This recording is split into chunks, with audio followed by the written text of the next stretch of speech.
Hello दोस्तों, आप सभी का अपना यूट्यूब चैनल K2N में स्वागत है। मस्ट एग्जामिनेशन K2N आपका हार्दिक हार्दिक अभिनंदन करता है।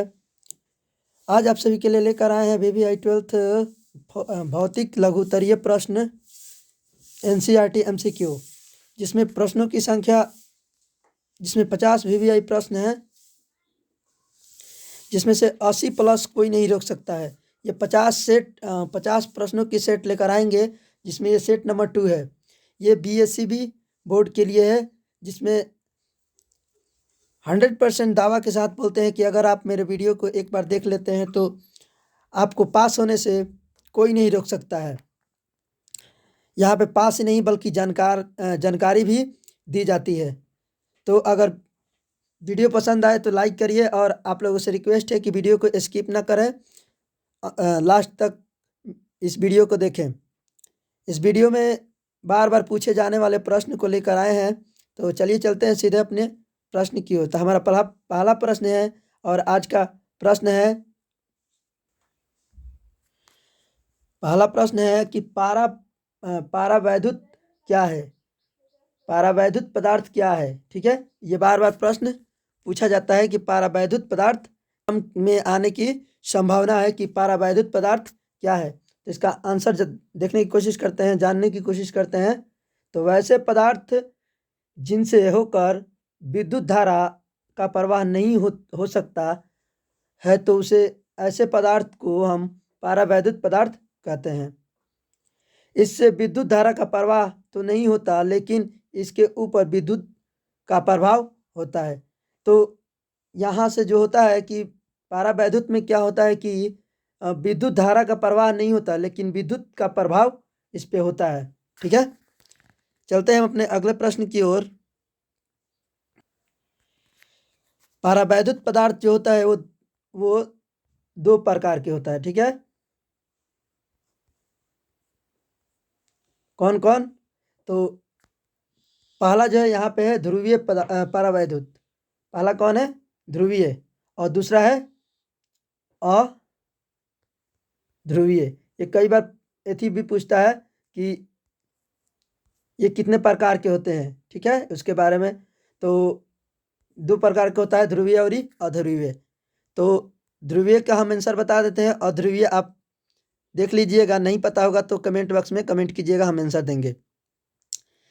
तो ध्रुवीय पारावैद्युत, वैसे पारावैद्युत पदार्थ जिनके अणुओं के लिए धन आवेश और ऋण आवेश समाप्ति नहीं होते हैं, उसे हम ध्रुवीय पारावैद्युत पदार्थ कहते हैं। जैसे में H2O, ये समाप्त होने वाला, एवं HCl। ठीक है, इसका दो उदाहरण दे देंगे। अगर इतना आप लिख देते हैं तो आपको 2 नंबर मिल जाएगा। हमारा अगला प्रश्न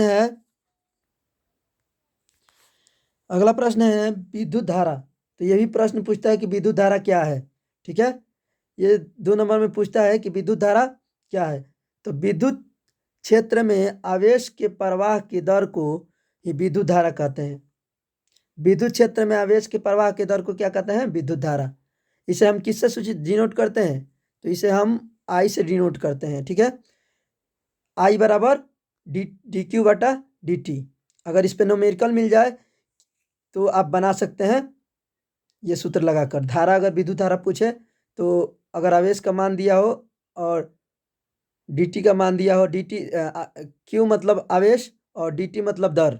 ठीक है, और धारा पूछे तो आप यहाँ से निकाल सकते हैं। ठीक है,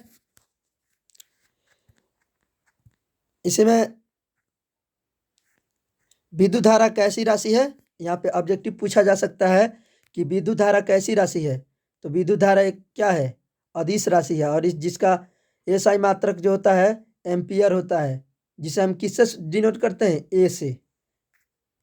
ठीक है, तो यहाँ से 3 ऑब्जेक्टिव भी बन गया। पूछा जा सकता है कि विद्युत धारा का SI मात्रक क्या होता है, तो एम्पियर, और विद्युत धारा कैसी राशि है, तो अदिश राशि। अगला प्रश्न है अनुगमन वेग। अनुगमन वेग क्या है। तो ये भी कई बार एग्जाम में पूछा जाता है कि अनुगमन वेग क्या है। तो इसका आंसर होगा विद्युत क्षेत्र में इलेक्ट्रॉनों के औसत एक दिशीय वेग को ही अनुगमन वेग कहते हैं। इसे हम VD से सूचित करते हैं। ठीक है, इसे किससे सूचित करते हैं? VD से, जहाँ E बराबर Q/T। ठीक है, इसका फॉर्मूला है। हमारा अगला प्रश्न है, ये भी कई बार एग्जामों में पूछा गया है प्रश्न, और इस बार भी ये आने वाला है, ये भी आई है। ठीक है, तो गतिशीलता से आप क्या समझते हैं, या फिर गतिशीलता क्या है? मोबिलिटी। तो इसका आंसर होगा विद्युत क्षेत्र में एकांक विद्युत क्षेत्र के लिए इलेक्ट्रॉनों के औसत एक दिशीय वेग को ही गतिशीलता कहते हैं। ठीक है, जिसका SI मात्रक क्या होता है? मीटर स्क्वायर प्रति वोल्ट सेकेंड। ठीक है, होता, और इसका जो विमीय सूत्र होता है M के पावर -1 L के पावर 0 और T के पावर 2a होता है। तो यहाँ से आपका ऑब्जेक्टिव भी निकल गया। पूछा जा सकता गतिशीलता का SI मात्रक क्या होता है? तो मीटर स्क्वायर प्रति वोल्ट सेकेंड। ठीक है, और फिर पूछा जा सकता है कि गतिशीलता का विमीय सूत्र क्या होता है? तो M के पावर -1 L0 T के पावर 2 और a। ठीक है, तो ये है गतिशीलता का विमीय सूत्र। इसका ऑब्जेक्टिव भी पूछता है, बहुत बार पूछा गया है।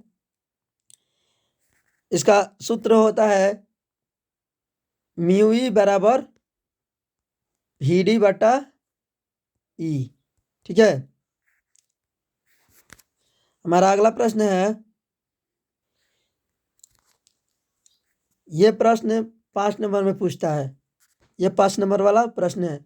ये पूछता है कि किसी चालक तार का प्रतिरोध किन किन बातों पर निर्भर करता है। फिर से प्रश्न बोल देते हैं, किसी चालक तार पर प्रतिरोध किन किन बातों पर निर्भर करता है। तो इसका आंसर हो जाएगा, इसका आंसर लिखेंगे कि किसी चालक तार का प्रतिरोध निम्नलिखित बातों पर निर्भर करता है। 1 नंबर दे के लिखेंगे कि किसी चालक तार का प्रतिरोध लंबाई के समानुपाती होता है, यानी कि R समानुपाती L। ठीक है, जहाँ R क्या है? प्रतिरोध है, L है लंबाई। ठीक है, इसमें दूसरा पॉइंट देकर लिखेंगे कि किसी चालक तार का प्रतिरोध क्षेत्रफल के व्युत्क्रमानुपाती होता है। तो A को बोलते हैं क्षेत्रफल। ठीक है, तो व्युत्क्रमानुपाती यानी कि बट्टा में लिखते हैं तो उसको व्युत्क्रमानुपाती बोलते हैं। ठीक है, R व्युत्क्रमानुपाती 1/A।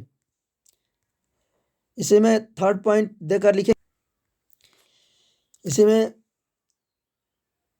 थर्ड पॉइंट देकर लिखेंगे कि किसी चालक तार का प्रतिरोध चालक तार के प्राकृतिक और ताप पर निर्भर करता है।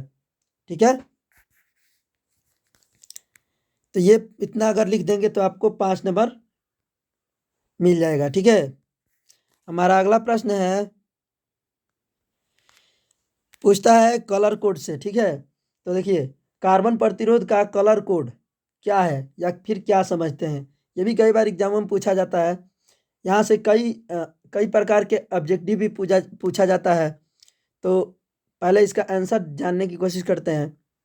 इलेक्ट्रॉनिक प्रतिरोध में उच्च परिसर वाले विद्युत प्रतिरोधों का उपयोग किया जाता है, जिसे हम कार्बन प्रतिरोध कहते हैं। और इन प्रतिरोधों को व्यक्त करने के लिए वर्ण संकेतों यानी कि कलर कोटी का उपयोग करते हैं।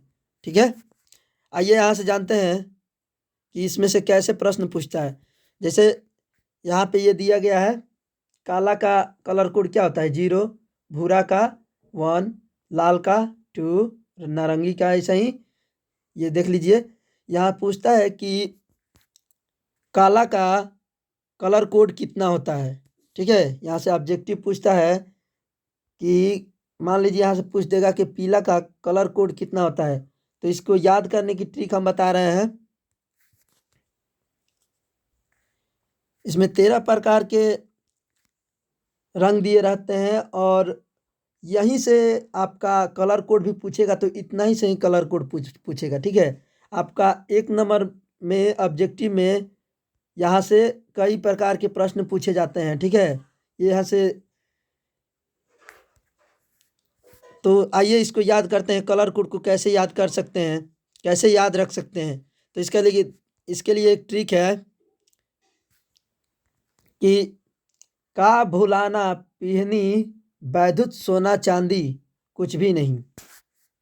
फिर से पढ़ देते हैं, का भुलाना पिहनी वैद्युत सोना चांदी कुछ भी नहीं।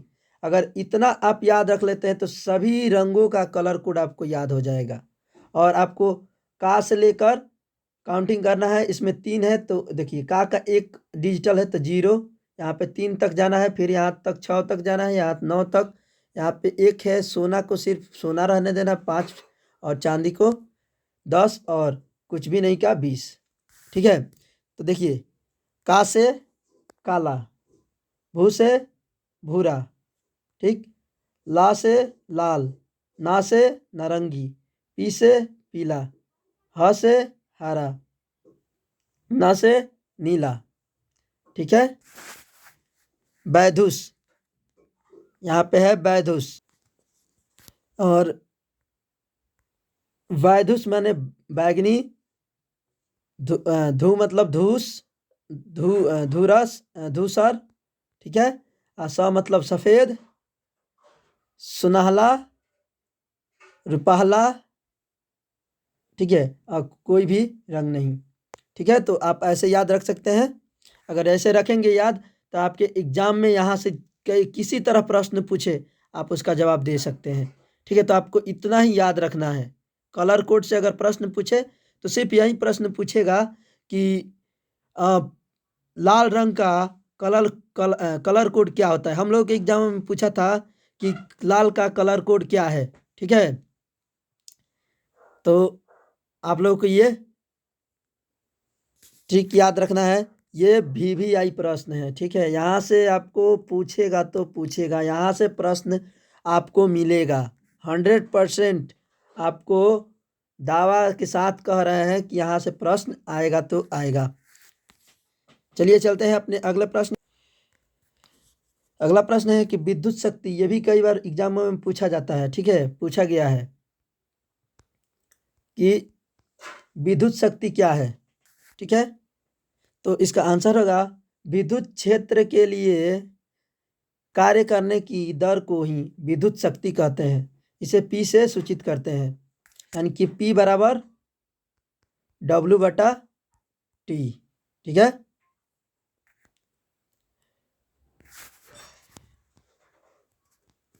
और यहाँ से ऑब्जेक्टिव पूछ सकता है कि विद्युत शक्ति कैसी राशि है, तो अदिश राशि है। ठीक है, जिसका SI मात्रक जूल प्रति सेकंड होता है, और जिसे हम वाट कहते हैं। जूल प्रति सेकंड इसका SI मात्रक होता है, जिसे हम वाट कहते हैं। 1 HP बराबर कितना होता है, 746 वाट। ठीक है, तो ये भी प्रश्न पूछा जाता है ऑब्जेक्टिव में कि 1 HP बराबर कितना वाट के बराबर होता है, 1 HP कितने वाट के बराबर होता है, तो 746 वाट। ठीक है, तो यहाँ से भी कितने प्रकार का प्रश्न हो गया कि विद्युत शक्ति का कैसी राशि है, तो अदिश राशि। इसका SI मात्रक क्या होता है, जूल प्रति सेकेंड, या फिर दिया रहता है कि विद्युत वाट भी दिया रहता है, तो इसका वाट भी होता है। ठीक है, और एक और प्रश्न पूछता है कि 1 HP कितने वाट के बराबर होता है, तो 746 वाट।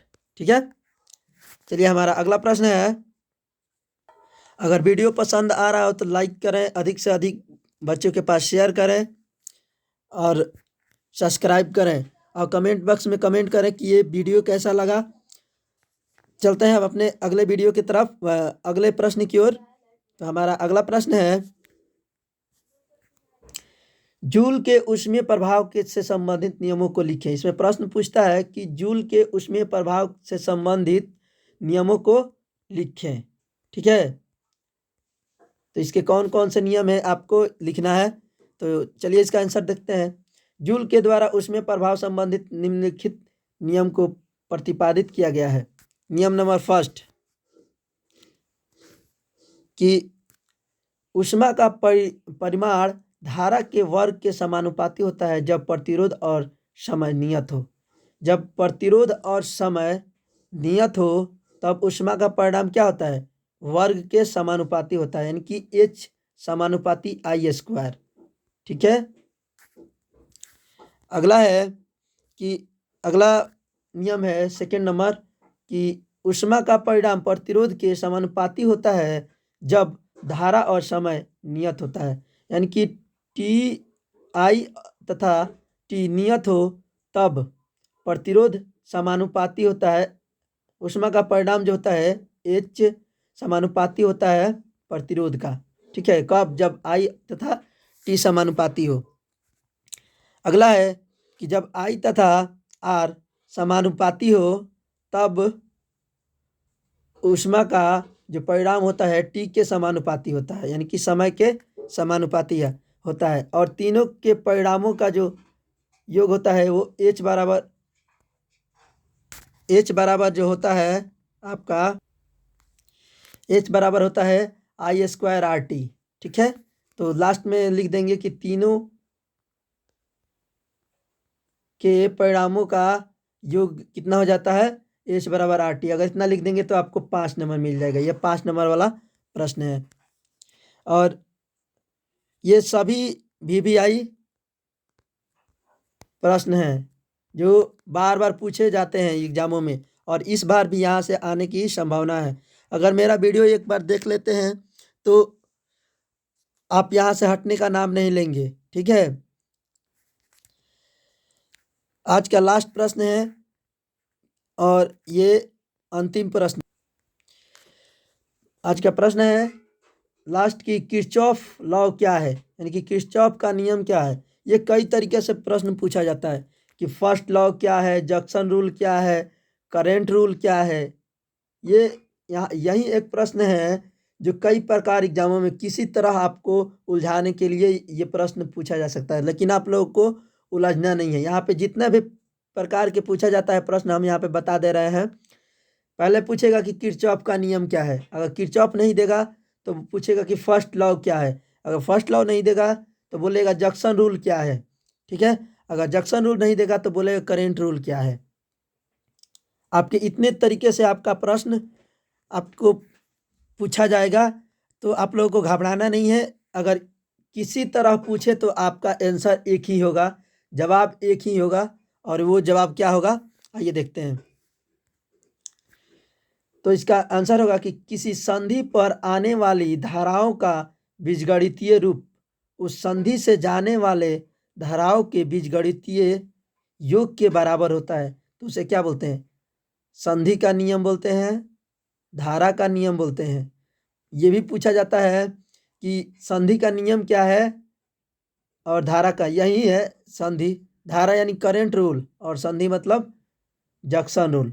ठीक है, तो आपका इतना तरीके से प्रश्न पूछा जा सकता है। हिंदी में भी पूछा जा सकता है कि संधि नियम क्या है और धारा नियम क्या है।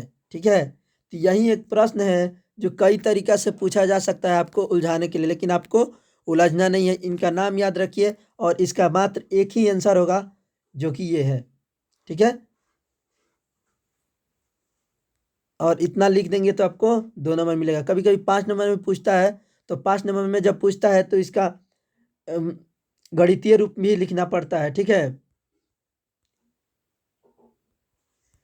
गणितीय रूप लिखेंगे तब आपको 5 नंबर मिलेगा। तो आज का हमारा प्रश्न यहीं पे ख़त्म हुआ। अगर वीडियो पसंद आया हो तो अधिक से अधिक बच्चों के पास शेयर करें, लाइक करें और सब्सक्राइब करें, और कमेंट बॉक्स में कमेंट करें कि ये वीडियो आपको कैसा लगा। अगर आई होप कि आप सभी को ये वीडियो अच्छा लगा होगा। अगर अच्छा लगा हो तो प्लीज़ अधिक से अधिक बच्चों के पास शेयर करें। तो चलिए मिलते हैं आप अगले वीडियो में। Thank you for watching this video.